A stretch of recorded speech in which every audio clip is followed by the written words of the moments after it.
as características de quem é de Deus e serve a Deus, vive para Deus, né? As características de quem é de Deus e vive para Ele, né? Nós separamos alguns textos. Romanos capítulo 14, vamos abrir agora? Romanos capítulo 14. Todos que têm a espada de dois gumes aí, a palavra de Deus, a Bíblia, abra Romanos capítulo 14, 7 e 8. Romanos é do Novo Testamento, depois de Atos, capítulo 14, versículos 7 e 8. Eu vou ler, você acompanha também aí, lendo na sua Bíblia. Diz assim o texto: porque nenhum de nós vive para si mesmo, nem morre para si. Porque se vivemos, para quem vivemos? Para o Senhor vivemos. E se morremos, para quem morremos? Para o Senhor morremos. Quer pois vivamos ou morramos, de quem somos? De quem somos? Olhe para o seu irmão e fala: quer você viva ou morra, você é do Senhor. Amém? Então, veja aqui, a palavra é categórica. A palavra de Deus não deixa margem para meio termo. Nós vivemos para Deus. Agora, escuta bem, será que você tem o pleno entendimento do que significa viver, ser de Deus, viver para Deus, ser de Deus? Isso está presente na sua mente? Isso impulsiona você todo dia? Isso faz parte, né, da essência da sua fé, da sua vida, do dia a dia? Aí vem, portanto, a necessidade de você refletir e abrir o coração nessa noite para saber mais sobre esse assunto e poder se definir também a respeito dele. A palavra de Deus lá em 1 Coríntios capítulo 6, versículo 19, o apóstolo Paulo, ele faz uma pergunta, faz um questionamento quanto à falta de consciência da igreja a respeito de pertencer a Deus, de ser de Deus, viver para Deus. Paulo diz: acaso vós não sabeis que o vosso corpo é santuário de Deus, é santuário do Espírito Santo? Escuta bem, você já tem vivido com essa consciência de pertencer a Deus? Irmãos, isso é revolucionário. Desde o início da minha fé, desde o início da minha caminhada com Deus, isso veio fazer parte da minha vida. Eu nunca tive dúvida, a partir do momento que eu entreguei minha vida a Deus, a partir do momento que eu passei a ter uma relação com Deus, um relacionamento com Deus, porque vida cristã, olha para cá, não é uma proposta de você ficar observando regras, de você ficar preocupado, né, com o que pode e o que não pode, que faço, o que não faço. Não, vida cristã, na verdade, é uma chamada para relacionamento, para uma relação amistosa, aberta, franca, sincera, direta com Deus. E eu até digo mais, que vida cristã é um desfrute recíproco. Ou seja, eu desfruto de Deus e Deus desfruta de mim, né?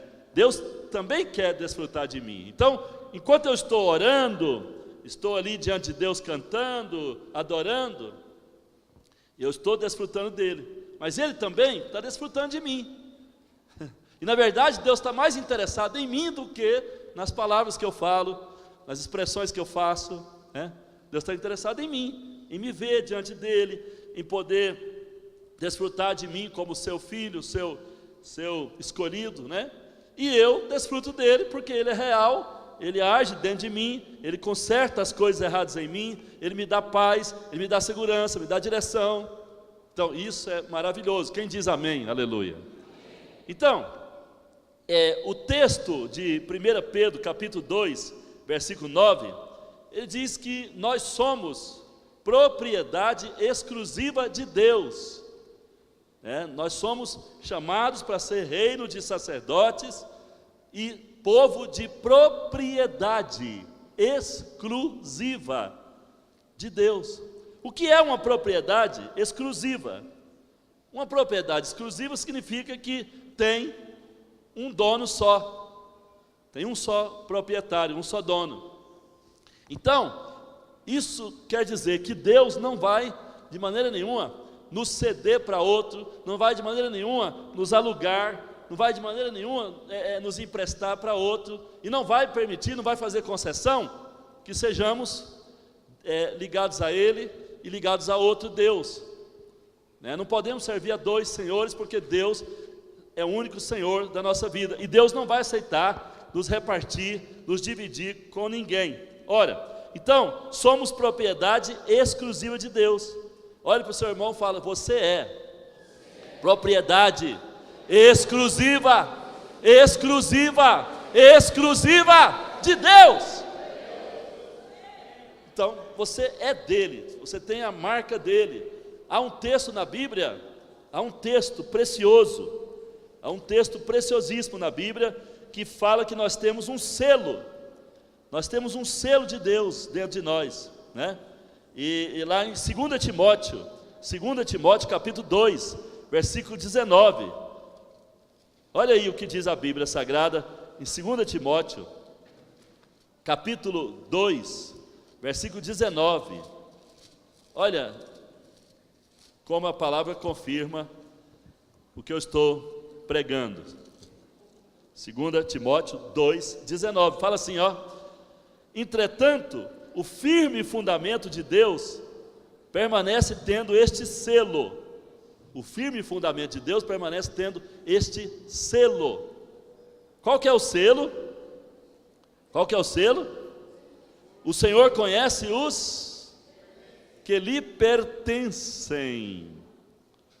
Então, há um selo dentro de nós, e Deus olha para esse selo e aprecia e diz: olha, é meu, são meus, minha propriedade exclusiva, olha para cá. Então, isso é maravilhoso. Maravilhoso por quê? Porque há um selo divino dentro de nós, há uma marca de Deus dentro de nós. Lá no Velho Testamento, os sacerdotes, eles tinham uma marca, e havia uma inscrição na testa: Santo ao Senhor, Santo ao Senhor. Carregavam um peitoral, carregavam um tefilim, carregavam alguns adereços, e havia a inscrição: Santo ao Senhor. Hoje, dentro de mim, dentro de você, que já nasceu de novo, que nascemos de novo, tem uma marca: propriedade exclusiva de Deus. Quem pode dizer: eu sou propriedade exclusiva de Deus? Amém. Só os homens levantem as mãos e digam: eu sou propriedade exclusiva de Deus. Só as mulheres agora. Todo mundo. Eu sou propriedade exclusiva de Deus. Aleluia. Glória a Deus. Agora, você tem consciência do que é viver integralmente para Deus? Quais são as características de alguém que é de Deus, que carrega esse selo de pertencer a Deus, de ser pertencente a Deus, ser propriedade exclusiva de Deus? Como vive essa pessoa? Primeira característica, que essa pessoa já teve o seu encontro com a cruz. Essa pessoa já teve o seu encontro com a cruz.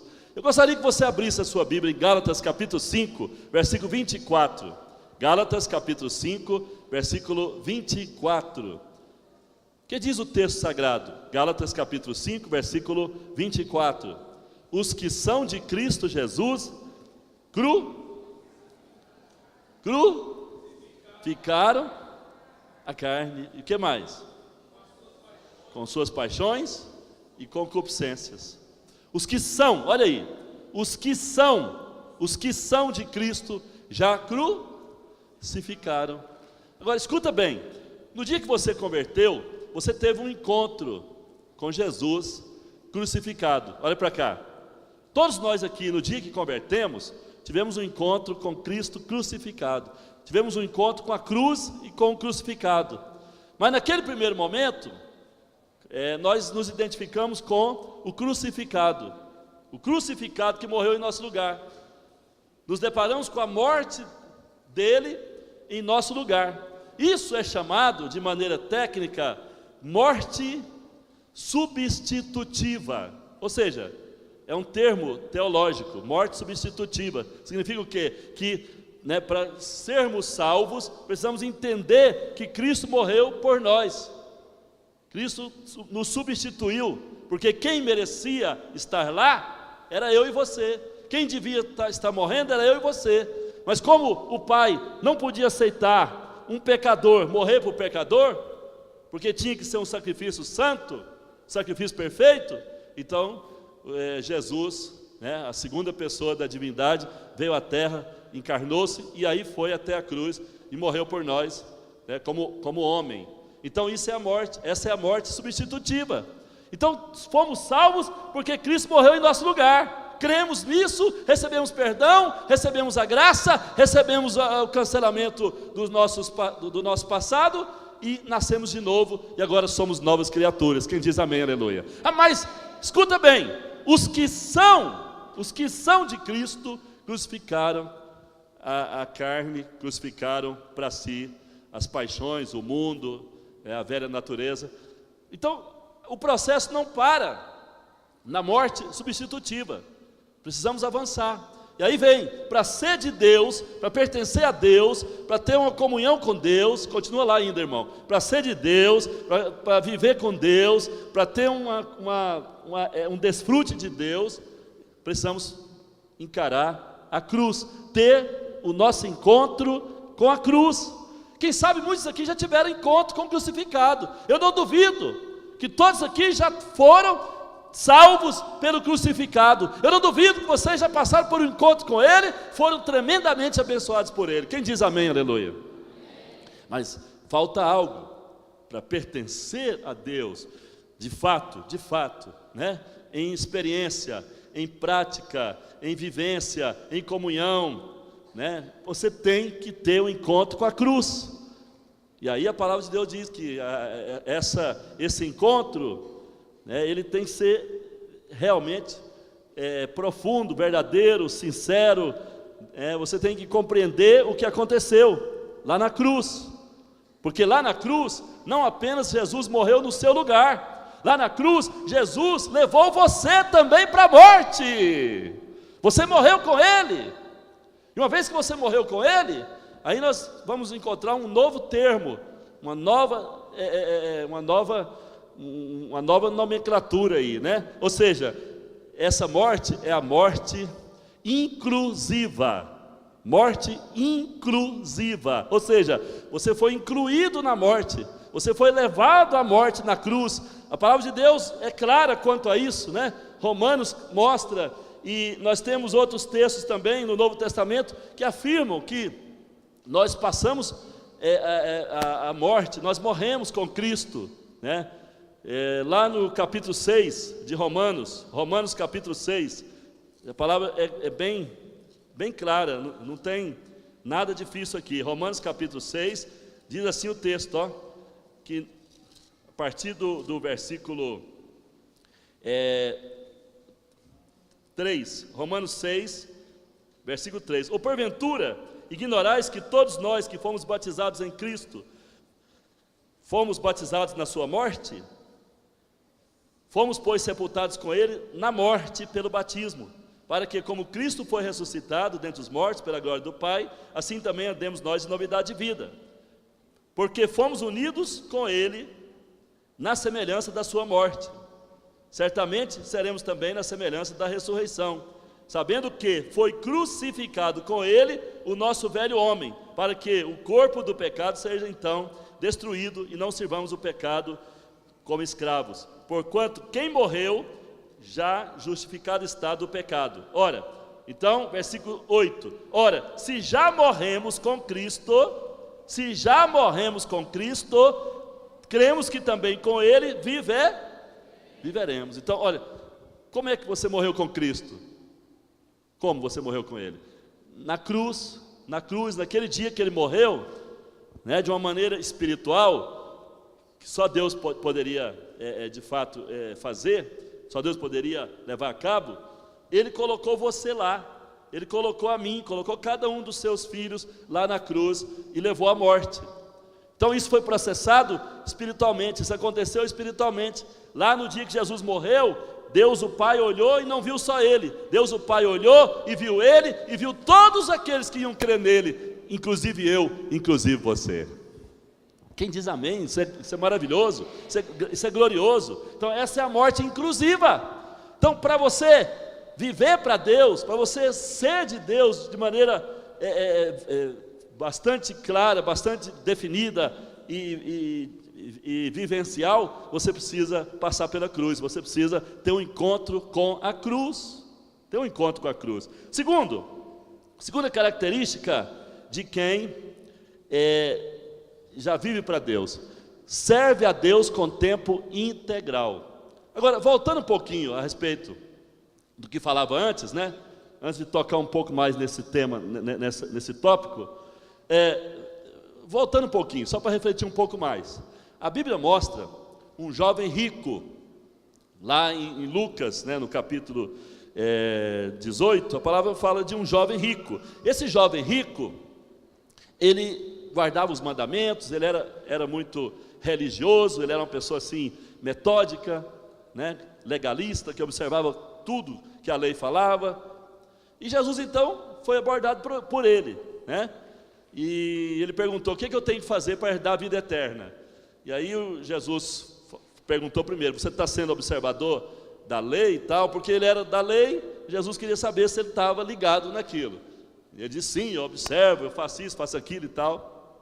Aí Jesus tocou num ponto, né, onde ele tinha que abrir mão do seu eu, abrir mão da sua vaidade, abrir mão da sua riqueza, abrir mão do seu senso de poder, de soberania sobre aquilo que tinha.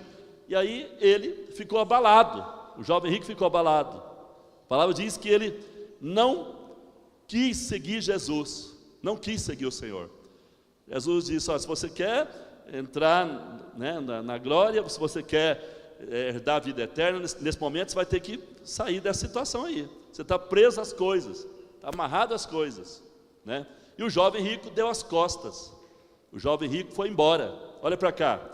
Então, tem pessoas que são crentes, mas elas estão dando as costas para Deus, não estão vivendo, não estão servindo a Deus, não estão se dando a Deus, não têm a consciência de pertencer a Deus o tempo todo, estão presas, estão agarradas às coisas dessa terra.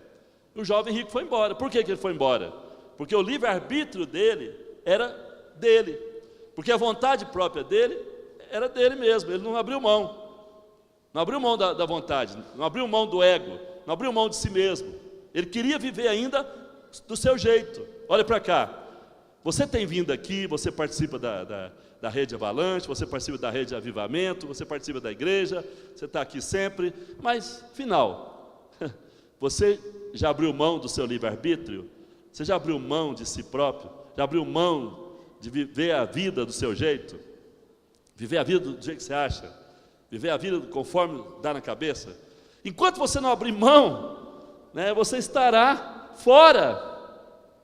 Você não vai estar vivendo uma vida ligada permanentemente a Deus, tendo desfrute, tendo consciência, tendo revelação, tendo direções, tendo a bênção de Deus constante. Você vai estar sempre flutuando, vai estar sempre como uma bolha de sabão. Então precisa definir, e para isso tem que ter o encontro com a cruz, porque o encontro com a cruz define essa situação. O encontro com a cruz me leva a saber que eu não mando em mim. O encontro com a cruz me leva a saber que eu pertenço a Deus, eu sou propriedade dele, portanto ele tem direito sobre mim. Ele é quem pode e deve falar na minha vida, Ele é quem pode e deve mandar, direcionar, Ele é quem pode me conduzir, Ele é quem pode tudo na minha vida, Ele é o Senhor, Ele manda em mim. Então, só a partir do encontro com a cruz é que você vai de fato compreender essa relação, esse relacionamento radical, né, de consagração e de entrega, né? Então, eu quero que você reflita sobre isso, ok?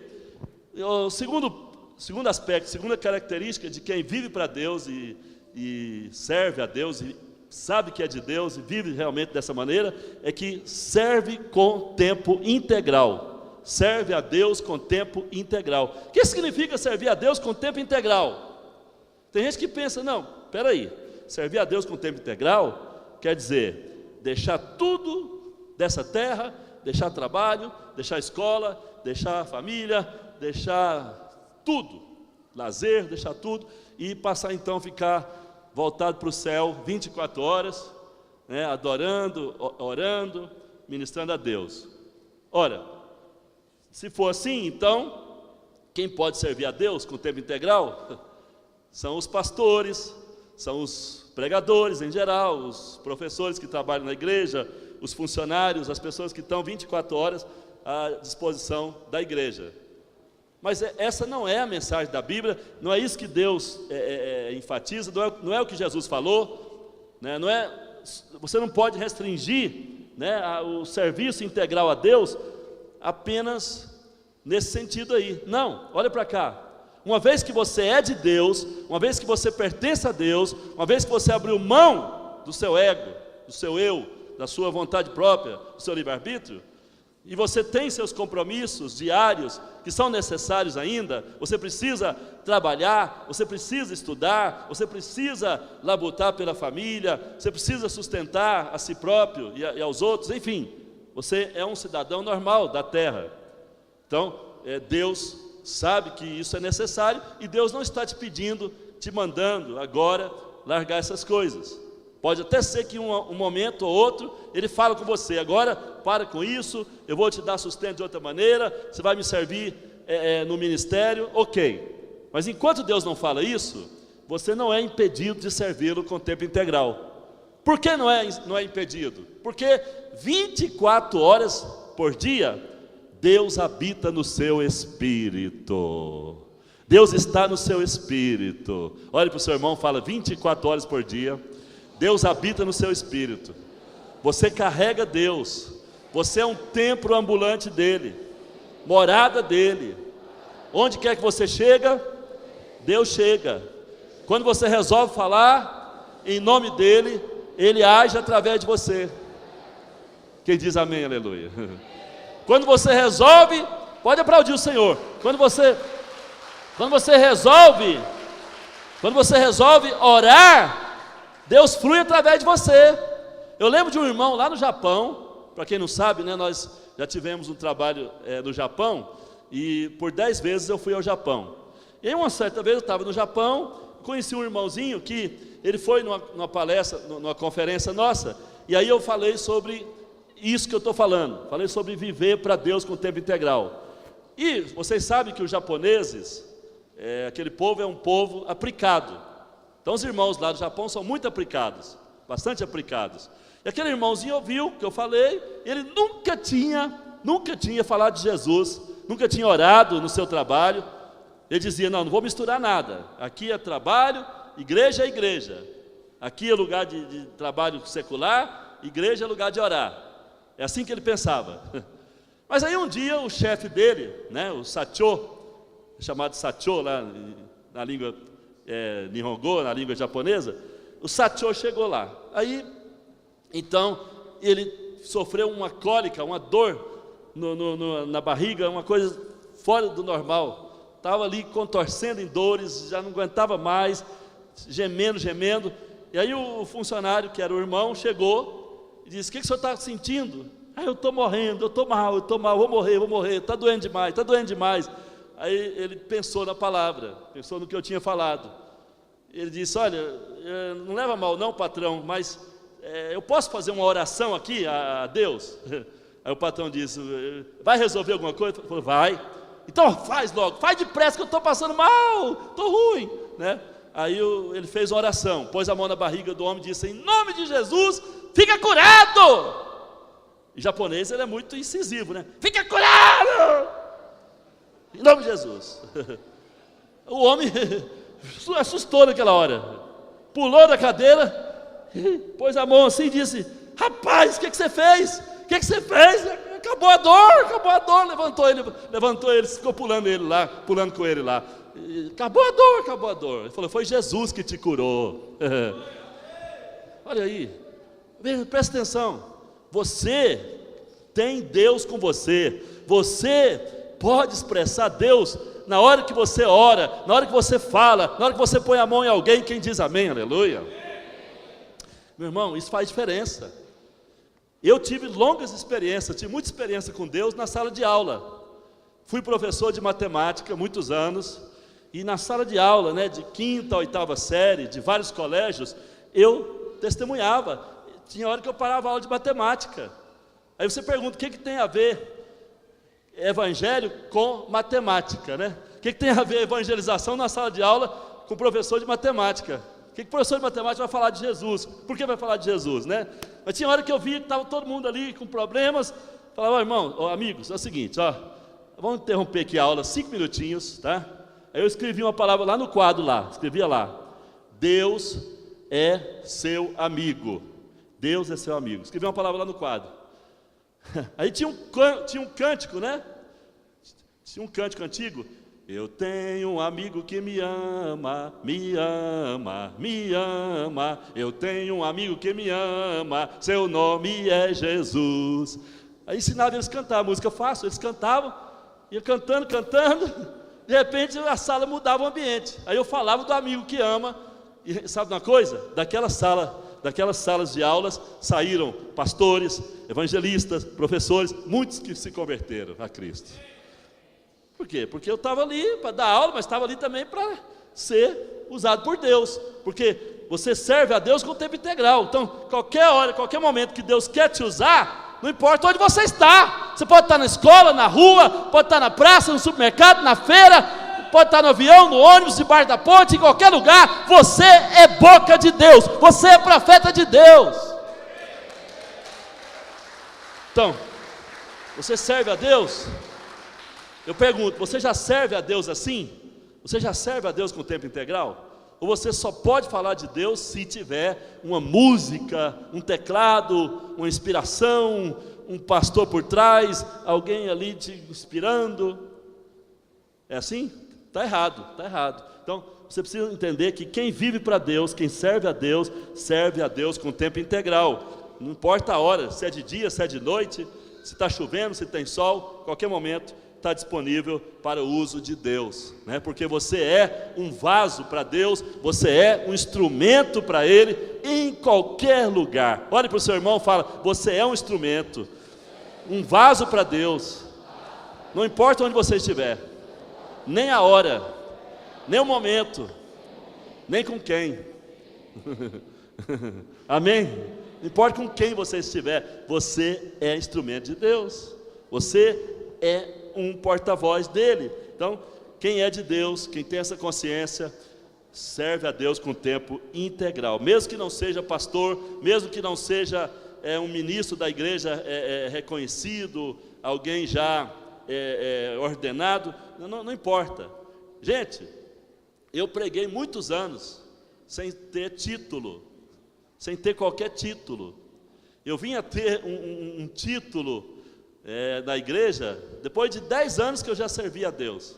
E nesses 10 anos que eu servi a Deus, né, que era dando aula na escola e trabalhando fora, eu vivi pregando, vivi orando, vivi transmitindo a palavra e fiz uma história maravilhosa, graças a Deus, porque Deus me deu essa graça de falar, de poder estar com muita gente, né, sempre. Então eu usei a oportunidade, sempre aproveitei para falar de Jesus, orar, ministrar, ensinar, às vezes até corrigir alguma coisa que as pessoas falavam de errado. Então é importante, muito importante que você esteja no seu lugar diário ali de trabalho, de contato, de convivência com as pessoas, né, sempre com a expectativa de que você pode servir a Deus em qualquer lugar e que Deus é poderoso para fazer coisas grandes, poderosas através de você. Amém?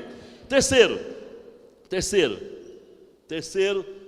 é uma pessoa que é de Deus e vive para Deus, não consegue esconder seu amor, sua paixão, sua admiração e, sua devoção pelo Senhor. Não consegue esconder, não consegue esconder.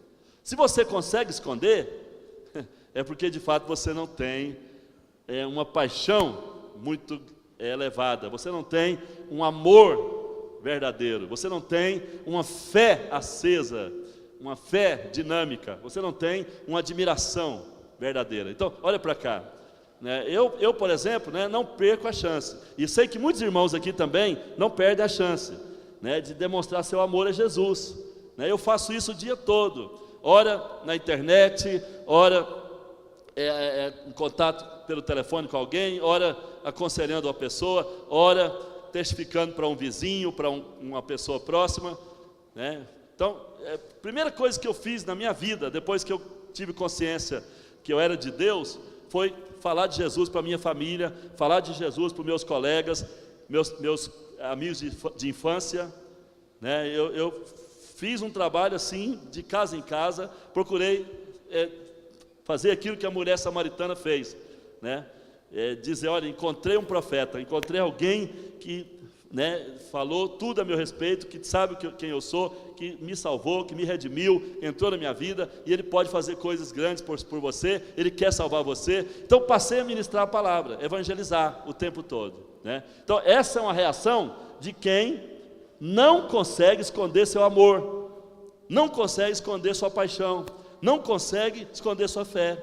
Eu lembro na sala de aula, eu estudava na escola técnica, quando eu converti, estudava na Escola Técnica Federal, lá no centro, lá perto do Mutirama, estudava lá, e ali então, o professor às vezes falava besteira na sala de aula, eu ficava ouvindo, mas quando eu tinha chance, eu falava de Deus, falava de Jesus, às vezes até eu dizia, vocês vão zombar, vão rir, eu quero falar para vocês que Jesus Cristo é um amigo verdadeiro, que vocês podem confiar e tal, e falava, e pregava, escrevia, e mostrava admiração. Você já viu como o mundo lá fora não esconde a paixão? Já viu como as pessoas lá de fora não escondem a paixão que tem? Tem pessoas lá fora que têm paixão por política, e brigam por política o tempo todo. Outros têm paixão por futebol. Já viu a torcida fiel lá do Corinthians, a chamada fiel, a fiel do Corinthians? É uma torcida apaixonada, é uma torcida que é capaz de idolatrar qualquer coisa do Corinthians. Eu lembro quando teve um jogo do Corinthians lá no Japão, um jogo lá, uma disputa de campeão mundial, e as pessoas venderam casa, venderam moto, venderam carros, para ir para o Japão ver o Corinthians jogar, para ver o Corinthians jogar uma partida. Olha para cá, isso é paixão. Isso é paixão. As pessoas lá fora são cheias de paixão, de paixões. Mas e aqui dentro? Olha para cá. Quantos de nós somos apaixonados por Jesus? Quantos de nós estamos gratos a Jesus pelo que Ele fez por nós, pelo que Ele representa, pelo que Ele é, na nossa vida? Quer dizer, existe uma admiração? Você admira Jesus mesmo? Você fica um dia sem falar dele? Você consegue passar uma semana sem expressar o que Ele é para você? Eu não consigo. Então, isso vem para quê? Para nos confrontar. Afinal de contas, se somos de Deus e temos desfrutado dEle, precisamos falar dEle, precisamos compartilhar dEle, precisamos instruir a respeito dEle, precisamos mostrar nossa admiração por Ele o tempo todo. Se um time de futebol lá fora merece uma paixão daquele nível, será que Jesus não merece uma paixão nossa, muitas vezes maior? Quem diz amém? Então, precisamos entender isso. Agora, olha para mim, pode ser também que você não conhece Jesus. Por que você não conhece Jesus ainda? Por quê? Primeiro, vou dar algumas pistas aqui. Você pode não estar conhecendo Jesus porque não lê a Bíblia, não lê a Bíblia. Não vou nem perguntar quem está lendo a Bíblia aqui, mas eu sei que muitos não estão lendo a Bíblia. Muitos estão lendo romances, lendo algumas outras coisas, lendo recadinhos na internet, nas redes sociais, mas não estão lendo a Bíblia. Não estão lendo a Bíblia. Então, se você não lê a Bíblia, não lê o Novo Testamento especialmente, você não conhece Jesus. Por que eu conheço Jesus e brigo por Ele, luto por Ele, prego a respeito dEle, defendo Ele o tempo todo? Porque eu conheço a Bíblia, estou em contato com a Bíblia sempre, estou lendo Bíblia, refletindo na palavra, sempre, sempre, sempre. Então, quanto mais eu leio a Bíblia, o Novo Testamento em especial, mais eu conheço Jesus, mais eu sei o que Ele falou, mais eu sei as posições dEle, mais eu sei o que Ele quer de mim. Quem diz amém, aleluia? Se você não lê, não tem interesse por Ele. Outra coisa, talvez você não conhece Ele porque você não tem tempo. Você é daquele tipo que é ativista. Levanta cedo, disparado, correndo, vai fazer as coisas, vai trabalhar, vai estudar, vai isso, vai aquilo, se envolve com as coisas da terra, se envolve com as coisas da vida, com os lazeres, com os prazeres, e aí você não tem tempo para nada, nem para orar, nem para ouvir uma palavra, você não tem tempo de ouvir. Olha para mim, eu tenho visto que muitos jovens, especialmente, não gostam de ouvir longas palavras, não gostam. Tudo bem, eu respeito isso, mas olha para cá, você há de convir comigo que há muito conteúdo, você há de convir comigo que a vida é passageira, você há de convir comigo que se você conseguisse ler 10% da revelação de Deus, que já foi dada para muitos homens, durante 100 anos na sua vida, você talvez não conseguisse ler tudo. Na verdade, nós vamos conseguir absorver pouca coisa. Há muita coisa para absorver e nós não teremos tempo para absorver. Então olha para cá, se você fosse mais aplicado, mais direcionado, mais disciplinado para ler, para ouvir, já que você não gosta de ler, ouvir. Tem muita coisa positiva, tem muita revelação de Deus, muita palavra forte que você poderia ouvir, mas você não ouve. Então isso impede você de conhecer Jesus. Por isso você não tem admiração por Ele, nem o ama como deveria, né? Então, por vários motivos você pode estar aí, né, distante dEle. E quem sabe até mesmo porque você tem levado uma vida errada, uma vida de pecados, uma vida de mentira, uma vida de sexo depravado, sexo ilícito, sexo sujo, né? Você não está tendo uma vida santa, separada. Então, aí você não consegue desfrutar dele, porque vem acusação, o diabo acusa você, Satanás acusa sua cabeça, sua mente, sua consciência. Você fala, poxa, eu não posso ter comunhão, não posso nem ter paixão por Jesus, porque, na verdade, eu estou fraquinho, né? E aí você acaba perdendo essa oportunidade, né? Mas aquele que vive para Deus, que é de Deus, tem consciência que é de Deus, não consegue esconder seu amor, sua paixão, sua fé, sua admiração por Jesus. E aí vem quarta característica.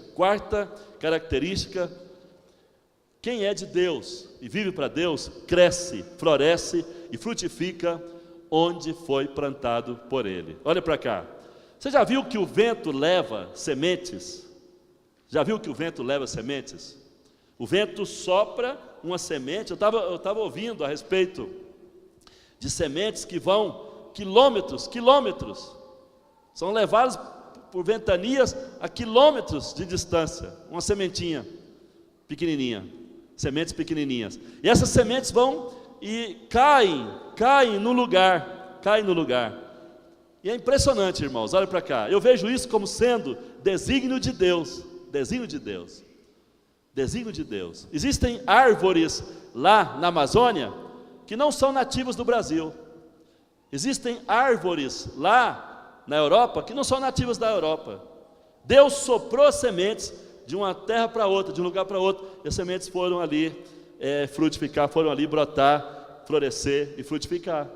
Então, dentro dessa perspectiva, nós temos plantas na água, nós temos plantas nos penhascos, nós temos plantas nos lugares alagados, temos plantas até no deserto, Nós tivemos um deserto da Judéia, em Israel, e o guia foi nos mostrar uma planta bonita, uma planta linda, uma flor belíssima, lá no deserto seco, deserto sequíssimo, e uma árvorezinha com uma florzinha, uma plantinha bonitinha.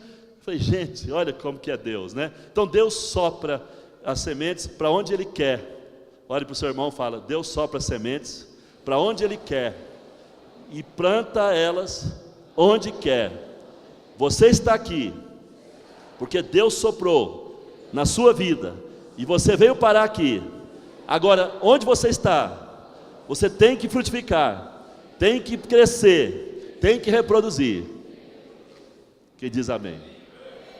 Então, assim como uma planta, né, você tem que brotar, né, assim como a semente, né, assim como a semente, você tem que brotar, você tem que florescer, crescer e frutificar. Então, onde Deus tem te plantado? Qual é a célula que você está? Ah, eu estou na célula do Gabriel. Ah, eu estou na célula do Samuel, estou na célula do fulano. Ok, mas isso é secundário. Sabe o que é primário, o que é mais importante? Deus plantou você nesse lugar, e aí você tem que dar fruto. Você tem que dar fruto, por quê? Porque você é obrigado a dar fruto? Não, você tem que dar fruto porque você é uma árvore que dá fruto. Se você está ligado a Jesus, Jesus é poder, Jesus é vida, Jesus é a seiva que vai alimentar você, e você vai dar fruto. Quem diz amém? Então onde você foi plantado, dê fruto. Quinto e penúltimo, aquele que é de Deus e que vive para Deus, possui a consciência de que não serve mais para o mundo, e nem o mundo serve mais para ele. É interessante, o apóstolo Paulo, lá em Gálatas capítulo 6, versículo 14, ele fala isso de maneira clara, de maneira muito clara, e eu quero que você leia esse texto, porque se você quer sair daqui hoje abençoado, abençoada, você precisa tomar uma posição e ter uma definição de ser de Deus, sair daqui com o selo de Deus, sair daqui resolvido com Deus, que você vai viver para Ele, não importa onde você vai passar o resto da sua vida, não importa o que vai acontecer, você vai andar com essa consciência de que não serve mais para o mundo e nem o mundo para você, né? Você agora é de Deus e você não pode mais viver para o mundo não cabe você, o mundo não cabe mais você, o mundo não é mais seu habitat, você não pode ficar ali, você não tem como se enquadrar mais na vida perversa, na vida ímpia, na vida mundana, na vida pervertida, permissiva, que está lá fora. Porque o mundo lá fora não tem valores permanentes, o mundo lá fora não tem temor de Deus. Sabe o que eu oro todo dia? Sabe qual que é a minha oração diária? Pelo mundo lá fora, pelos políticos, pelos professores, pelos economistas, por todos que regem a sociedade. Minha oração é: Deus, faça eles conhecer o teu amor e teu temor. Teu amor e teu temor. Por quê? Porque o homem lá fora tem que conhecer o amor de Deus e o temor. Uns virão pelo amor, outros virão pelo temor. Então, temos que orar. Tem pessoas aí nesse mundão que só o temor de Deus vai fazer eles voltar para Cristo. Outros, pelo amor, chegarão. Então, olha para cá. Temos que orar dessa maneira. Aí Paulo diz aí em Gálatas capítulo 6, no versículo 14, olha o que é uma pessoa resolvida, olha o que é uma pessoa que pertence a Deus e que tem a consciência de que vive para Deus. Mas longe esteja de mim gloriar-me, senão na cruz do nosso Senhor Jesus Cristo, pela qual o mundo está crucificado para mim, e eu. Quem pode levantar as mãos e dizer: eu estou crucificado para o mundo e o mundo para mim? Então, essa é uma consciência, irmãos, olha para cá. Essa é uma consciência que todos nós temos que ter. Não é algo assim para falar aqui, falar ali, depois esquecer, não. Não, isso é algo que tem que estar latejante dentro de nós. Temos que ter essa consciência. eu não sirvo mais para o mundo, eu não caibo mais no mundo, eu não pertenço mais ao sistema lá fora, porque lá fora tem um sistema anti-Deus, anti-Cristo, tem um sistema contra a palavra de Deus, tem um sistema contra a fé, tem um sistema contra tudo que nós cremos. Eu pergunto a você, esse sistema lá fora, é um sistema que dá prazer? É um sistema confiável? O sistema do mundo lá fora, de incredulidade, de dureza, de ceticismo, isso traz a eles alguma coisa boa, positiva? Não. O mundo lá fora é infeliz, o mundo lá fora é cheio de disfarces, cheio de manipulações, de mentiras, de falsidades. Ora, o mundo não é para mim mais, eu não caibo mais, eu não me ajusto mais com esse sistema lá fora. Não ajusto. Por que eu não ajusto? Porque houve alguém que entrou na minha vida e me deu a revelação, a luz, né, de que esse mundo é maligno, esse mundo lá fora está todo entorpecido, esse mundo lá fora está todo dominado, demônios e mais demônios, milhares e milhões de demônios estão lá fora, cirandando, mexendo com as pessoas, atiçando o pecado, atiçando a maldade. Então, esse mundo não é mais um mundo amistoso para mim. Eu posso ir lá fora, devo ir lá fora, não posso fugir desse mundo, no sentido de que lá fora estão muitos preciosas vidas que Deus quer salvar. Então eu tenho que ir lá fora estender a mão, eu tenho que ir lá fora mostrar o caminho, eu tenho que ir lá fora ser luz, eu tenho que ir lá fora ser sal, eu tenho que ir lá fora para exercer um papel profético, eu tenho que ir lá fora para exercer um papel terapêutico. Eu não posso largar o mundo para lá não obstante o mundo não é mais o meu habitat espiritual, natural, eu não posso mais ficar lá, depender dele, viver para ele, mas eu tenho que estar lá em nome de Jesus, porque a Bíblia fala que assim como Jesus foi enviado ao mundo, nós também somos enviados ao mundo, para fazer o quê? Para fazer a diferença, para subverter o que está errado, para mostrar o caminho da salvação, mostrar os valores da fé, combater o mal que está lá fora, porque eu não posso ficar encolhido dentro das quatro paredes da igreja, esquecendo que lá fora tem um mundo que Deus quer salvar, o qual é alvo do amor de Deus, e que Deus deseja que eu seja lá fora seu porta-voz, seu embaixador, que eu seja lá fora um diferencial, para mostrar ao mundo que ele está totalmente errado, e que há um caminho de volta para Deus. Então, por isso que eu estou envolvido em quase tudo, por isso que eu mexo em todas as áreas. Eu falo de política, eu falo de cultura, eu falo de esporte, eu falo de cinema, eu falo de tudo. Mas para que eu falo?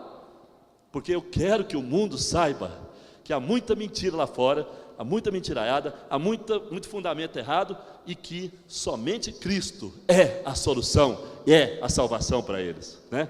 Então eu tenho que estar lá fora, mas presta atenção, eu não pertenço ao mundo, o mundo está crucificado para mim e eu para ele. E último item, última característica de quem vive para Deus e serve a Deus em todo o tempo. Possui permanente em seu coração um profundo senso de urgência. Profundo senso de urgência. Olha, você pega depois o Evangelho de Marcos, olha para cá. Pega o Evangelho de Marcos, e sublinha a palavra imediatamente. No Evangelho de Marcos, essa palavra aparece mais de 30 vezes. Evangelho de Marcos. Sabe por que ela aparece mais de 30 vezes? Essa palavra imediatamente, referindo-se a Jesus. Porque Jesus era um homem com profundo senso de urgência. E Marcos escreveu o Evangelho dele para mostrar aos homens, mostrar ao mundo romano, que Jesus era modelo de servo, modelo de alguém dedicado a Deus, modelo de alguém que vivia para Deus, que pertencia a Deus e que veio de Deus e que estava aqui em nome do reino de Deus. Então Jesus, ali você vai ver, imediatamente ele foi ali, imediatamente saindo daqui foi para ali, imediatamente foi socorrer alguém, imediatamente foi à casa de Jairo, imediatamente foi ali. Por que essa palavra destaca? porque Jesus tinha senso de urgência. Olha para cá, né? Ontem eu vi a vigília, né, Túlio? Eu fiquei sabendo da vigília lá no Orlando de Moraes, foi poderosa, foi benção, amém? Eu reuni lá um grupo, né, maravilhoso, né? Devia ter lá o quê? Umas 20 pessoas? Mais um pouco, né? Que maravilha. Então reuni um grupo de jovens aí no Orlando de Moraes, numa noite de sábado, para buscar Deus, orar e clamar pela região. Maravilhosa atitude, maravilhosa decisão, e né, Deus estava ali operando. E eu fiquei pensando, isso é maravilhoso, isso é algo que mostra um senso de urgência. Senso de urgência. Já pensou se tivéssemos grupos de oração espalhados por todo lugar? Já pensou se em cada bairro de Goiânia tivesse uma vigília daquela e todo mundo preocupado em pautar a agenda de Deus, a urgência do céu, a urgência das coisas de Deus na terra? Isso seria fundamental, isso mudaria a história de Goiânia. Então nós precisamos ter esse senso de urgência. Olha para cá, de repente você pensa que vai viver 100 anos, de repente você está pensando que vai ter muito tempo para frente, não vai. Não vai. Você já pensou se Jesus volta essa noite ainda? Eu tenho certeza, se Jesus voltar essa noite, muitos aqui vão ficar em polvorosa, vão ficar agitados, vão ficar sem dormir, né? Ou seja, aqueles que não forem arrebatados, né? Porque os vencedores serão arrebatados, né? Então, olha para cá, aí você vai ter um senso de urgência. Sabe quando é que a igreja vai ter um senso de urgência maior? Quando os vencedores subirem, quando os vencedores forem arrebatados.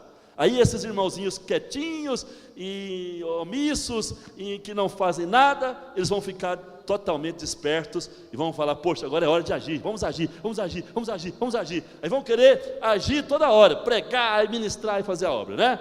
Mas por que não fazer agora? Por que não ter urgência agora? Quais são as urgências do reino? Quais são as urgências? O que Deus mais deseja? O coração de Deus está voltado para quê? Olha para cá. Para que está voltado o coração de Deus? Se você ora, você tem que perguntar: Deus, para que está voltado o seu coração? Para o quê? Para o quê? Porque quando você ora e não sente nada, não percebe nada, significa o quê? Que você está orando ao léu, está orando assim de maneira vaga. Mas quando você ora, né, com intensidade, com pensamento em Deus, com o espírito voltado para Deus, aí você fala: Deus, oh Deus, oh Deus, o que o Senhor está pensando? O que o Senhor está querendo? O que está no teu coração? Aí Deus começa a mostrar: no meu coração está salvação das almas, salvação dos perdidos. Você já viu lá fora quanta gente perdida? Você já viu lá fora que a cidade de Goiânia está violenta? Olha para cá. Você sabia que, de acordo com dados estatísticos, Goiânia é a 19ª cidade mais violenta do mundo? Olha para cá. Você tem noção de quantas cidades tem no mundo? No mundo? Só no Brasil tem 5.500 cidades no Brasil. Você vai somando com os Estados Unidos, outros países, quantas cidades tem no mundo? Eu não tenho ainda o total, mas eu te garanto que são milhares e milhares e milhares. Agora, olha para mim, Goiânia, a cidade que eu e você moramos, é a 19ª mais violenta, mais cheia de crimes, mais criminosa, mais sanguinária. Espera lá, Deus olha para a terra e vê lá entre as 20 cidades do mundo, Goiânia, cidade mais violenta, sangue inocente correndo toda hora, droga e mais droga correndo para lá e para cá, e o povo dele, quieto, parado, como se estivesse morando no paraíso. Olha para cá. Então, urgência, isso é urgente, isso é urgente. Urgente o quê? Que você, ao invés de ficar aí só se encolhendo, fugindo, que você vá lá fora, vá lá fora. Se você fica aqui, você vai ter tempo até para ver os erros que a igreja tem. Mas se você for lá fora, ganhar alma, pregar, evangelizar, buscar o perdido, trabalhar com ele, fazer esse trabalho que alguns estão fazendo aí, né, em alguns bairros, você pode ter certeza, você não terá tempo de ficar olhando o pecado de ninguém, você vai ser usado por Deus, e você vai estar dentro dessa perspectiva, com o coração cheio de urgência, e sendo usado por Deus poderosamente. Então, precisamos disso, precisamos ter essa urgência. Isso é para ontem, Outra coisa, Deus quer a santificação do seu povo. Isso é urgente. Santificação não é algo para levar de barriga. Santificação não é algo para você pensar, quem sabe, na hora que eu resolver jejuar, na hora que eu resolver ler a Bíblia, na hora que eu resolver orar, aí eu vou santificar. Não, meu irmão, não. Santificação é um processo que já está em andamento, já está dentro de você. Você interrompeu por quê? Você não pode interromper. A santificação começou na sua vida quando o Espírito Santo de Deus entrou na sua vida. Aí você tem que fazer o quê? Abrir o coração para Ele, confessar seus pecados, abandonar seus maus caminhos. Olha para mim, jovem, olha para mim, irmão, irmã. Abandonar o que está errado, deixar se tratar, deixar se corrigir. Não adianta nada vir aqui todo domingo, ir à célula e não se deixar tratar, não se deixar corrigir. Deus quer corrigir suas palavras, mas para corrigir suas palavras, tem que corrigir seus pensamentos. Se Ele não corrigir seus pensamentos, não vai corrigir suas palavras, porque a palavra é o quê? Fruto do pensamento. Agora, o que é que deve estar na sua cabeça? Filipenses fala sobre isso no capítulo 4. Tudo que é amável, tudo que é respeitável, tudo que é justo, tudo que é puro, tudo que é louvável, Então, você tem que ter coisas puras na cabeça. Mas como você vai ter coisa pura na cabeça? Se você não lê a Bíblia, se você não ora, se você não tem contato com a palavra de Deus, como é que você vai ter? A renovação da cabeça é pela palavra. A renovação da cabeça é ouvindo profetas de Deus, homens, líderes da igreja. A quem você tem que ouvir? Primeiro você tem que ouvir a Bíblia mesmo, ler a Bíblia, estar ali em contato sempre com Deus na Bíblia. Depois você tem que ouvir a liderança da célula, seu pastor de rede, seus líderes aqui da igreja, tem que estar ouvindo. Cada palavra que você recebe aqui é para tratar com você. Cada mensagem que você ouve aqui é para corrigir você. Espero que você saia daqui hoje corrigido, tratado, abençoado. Quem diz amém para Deus? Amém, vocês estão entendendo, estou vendo que vocês estão entendendo, Então, outra urgência, reavivamento e restauração da igreja. Reavivamento e restauração da igreja. Irmãos, nós temos que viver para restaurar a igreja. A igreja de Jesus, ela descaracterizou-se. A igreja de Jesus é tida como a noiva dele. E a igreja, para casar com ele, lá em Efésios capítulo 5, Paulo fala, tem que ser uma noiva pura, sem mácula, sem mancha. A igreja não pode se apresentar a Jesus desfigurada, contaminada pelo mal, cheia de rugas, cheia de máculas. Não. A igreja que vai subir para reinar com Jesus, é a igreja dos vencedores, ela será sem mácula, sem ruga e sem mancha no caráter. Então nós precisamos trabalhar isso. Isso é urgente. A igreja Nova Aliança precisa trabalhar isso. Os líderes das células precisam trabalhar isso. Os pastores, supervisores, nós apóstolos, todos aqui temos que trabalhar nesse sentido, porque temos que apresentar a igreja ao Senhor Jesus como a noiva santa. Então, isso é urgente. Reavivamento é algo fundamental. Tem gente aqui que não está mais orando, não está mais cheio de ebulição, de fervor, de ânimo, não tem ânimo para mais nada. Por que isso? Está como igreja morta, está como alguém que tem aparência de que vive, mas está morto. Então nós precisamos fazer o quê? Orar. Precisamos fazer o quê? Despertar cada irmão, contagiar, motivar, encorajar. É isso que a Bíblia ensina: estimular, aconselhar, tocar no irmão, mexer com ele. Quem diz amém, aleluia? E outra coisa fundamental é a unidade. Isso é urgente. Unidade da igreja. Fica de pé onde você está aí, fica de pé. Unidade.